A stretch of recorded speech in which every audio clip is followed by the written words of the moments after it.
గేమ్లో చాటింగ్, అక్కడే డీలింగ్. చూస్తుంటే ఈ గ్యాంగ్ ఏదో చాలా అడ్వాన్స్డ్గా ఉంది జేడి. అవును కేడి, స్టూడెంట్స్ ని టార్గెట్ చేసి మరీ అమ్ముతున్నారు. వీళ్ళని మాత్రం మొదలు పెట్టకూడదు.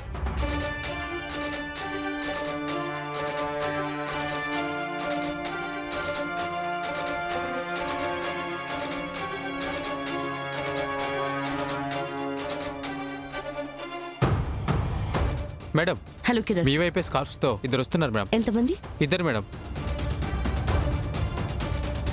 ఓకే కిరణ్, వాళ్ళు ఇటువైపే వస్తున్నారు. నువ్వు అక్కడే ఉండు.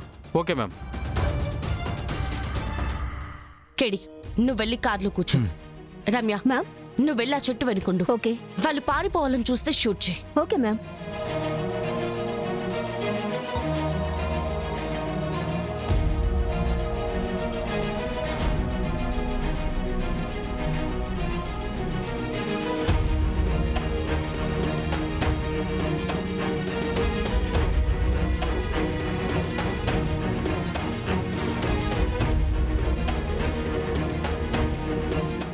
ఎవరు మీరు? రమేష్ ఎక్కడ? రమేష్కి పనుండి రాలేకపోయాడు, అందుకే నన్ను పంపించాడు. 1 kg ప్యాక్ ఇస్తే నేను వెళ్ళిపోతాను. అలా చూస్తున్నావేంటి? ప్యాకెట్ ఇచ్చి డబ్బు తీసుకో, మనం వెళ్దాం.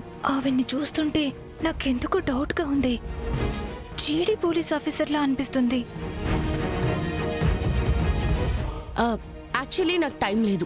డబ్బులు తీసుకుని ప్యాకెట్ ఇచ్చేసేయండి. ఖచ్చితంగా ఈవిడ పోలీసేనే, నాకు బాగా తెలుసు. పద వెళ్ళిపోదాం. ఏయ్,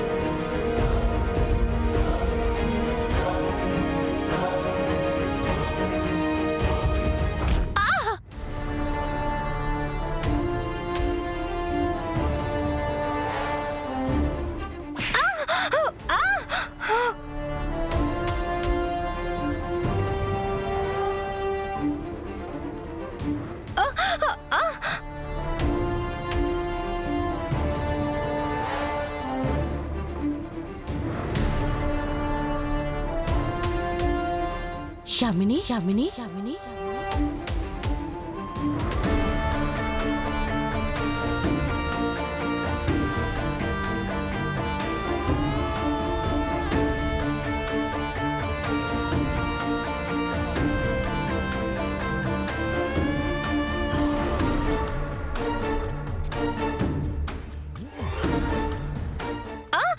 పద.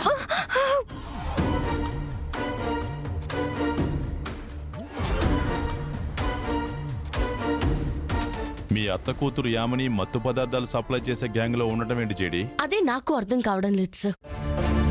తను గవర్నమెంట్ ఎగ్జామ్స్ కి కోచింగ్ తీసుకుంటుంది. అసలు ఈ గ్యాంగ్ వాళ్ళతో ఎలా కలిసిందో, ఎందుకు మత్తు పదార్థాలని డెలివరీ చేస్తుందో నాకు తెలియడం లేదు సార్. ఇప్పుడు ఏం చేద్దాం జేడి? తన దగ్గర 1 కిలో మత్తు పదార్థం దొరికింది. ఎఫ్ఐఆర్ ఫైల్ చేస్తే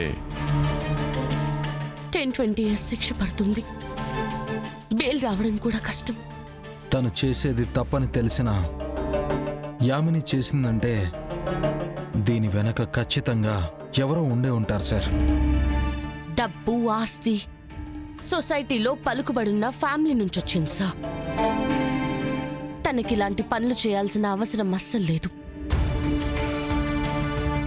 దీని వెనకాలేదో బలమైన కారణం ఉంది సార్. అదేంటో నేను కనిపెడతాను sir. Sorry to say this JD, నీకు అక్యూజ్డ్ తో క్లోజ్ రిలేషన్ ఉంది. సో నువ్వు ఈ కేసు టేకప్ చేయడం కరెక్ట్ కాదు. అక్యూజ్డ్ తో రిలేషన్షిప్ లో ఉంది జగదాత్రితో సార్, జేడితో కాదు. నా వరకు అక్కడుంది మత్తు పదార్థాలు అమ్మే గ్యాంగ్ మాత్రమే సార్. కానీ నాకు యామిని గురించి పూర్తిగా తెలుసు కాబట్టి ఈ పని తను ఇష్టపూర్వకంగా ఎప్పటికీ చేయదని నమ్ముతున్నాను సార్.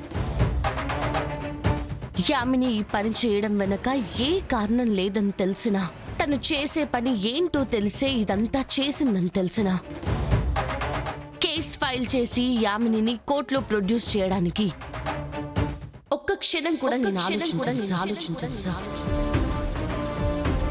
వీళ్ళిద్దరూ ఈ కేసులో నేరస్తులు కాదు, బాధితులని నమ్ముతున్నాను సార్. ఆ రూంలోకి అడుగు పెట్టే ముందు నేను జగదాత్రిని బయటే వదిలేసి జేడీగా నేను లోపలికి వెళ్తాను సార్. నన్ను నమ్మండి. Okay JD, go ahead. నువ్వన్నట్టు వాళ్ళు బాధితులే అయితే అసలైన నేరస్తుల్ని ఎట్టి పరిస్థితుల్లోనూ వదిలిపెట్టద్దు. Okay sir.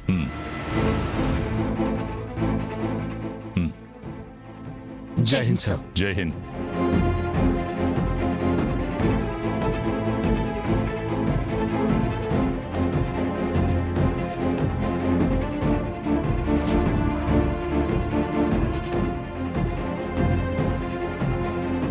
ఎందుకు చేసావు ఈ పని? ఎవరు చెప్తే చేశావు? అడుగుతుంది నిన్నే యామిని.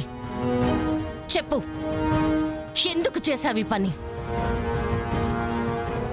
నిజం చెప్తేనే మేము మీకు సాయం చేయగలం. అసలు ఎందుకు మత్తు పదార్థాలు అమ్ముతున్నారో? మేడం అది పెద్ద కుటుంబం నుంచి వచ్చావు, పలుకుబడుందని వదిలేస్తాననుకుంటున్నావేమో యామిని. నువ్వు మాట్లాడకపోతే, ఏం జరిగిందో నిజం చెప్పకపోతే, కేసు పెట్టి కోర్టులో ప్రొడ్యూస్ చేయకుండా నన్ను మాత్రం ఎవరూ ఆపలేరు. ఆ పెద్ద కుటుంబమే తప్పు చేసిందని అందరి ముందు నిలబెట్టడం చూశాను మేడం. అలాంటిది మీరు నన్ను వదిలిపెడతారని ఎలా అనుకుంటాను? మీరేం చేసినా మేమేం చెప్పలేము. మీరు చేయాల్సింది మీరు చేయండి. జైలుకు వెళ్ళడానికి కూడా సిద్ధపడుతున్నావు గానీ నిజం చెప్పను అంటున్నావు. మీరిద్దరూ ఏ తప్పు చేయలేదని, మీరు ఎవరో బలవంతం మీద ఇదంతా చేశారని నేను మాత్రం నమ్ముతున్నాను. ఆ కారణం ఏదైనా సరే, దీని వెనకాలన్నది ఎవరైనా సరే నేను పట్టుకుంటాను, మిమ్మల్ని కాపాడతాను. ఏం జరిగిందో చెప్పండి. సారీ మేడం, మేమేం చెప్పలేం.